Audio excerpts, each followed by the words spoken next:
Absolutely. I just don't know why they are. It's been happening in front of everyone's faces for decades. For decades. How many victims? What's the difference between me and Judy Garland? Social media. How many victims? There was none for her. How many victims potentially do you think there could be? Thousands. Thousands. I've talked to hundreds that I deal with still myself.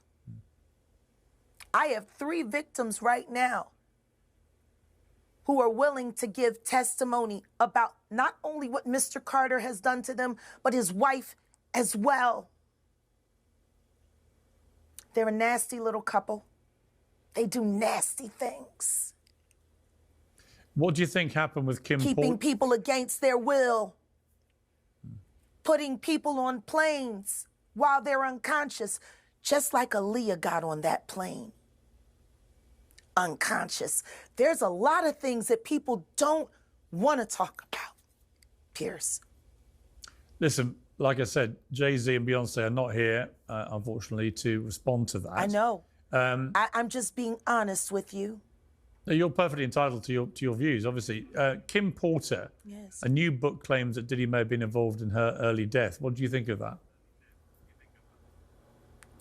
I think people should really look into that more.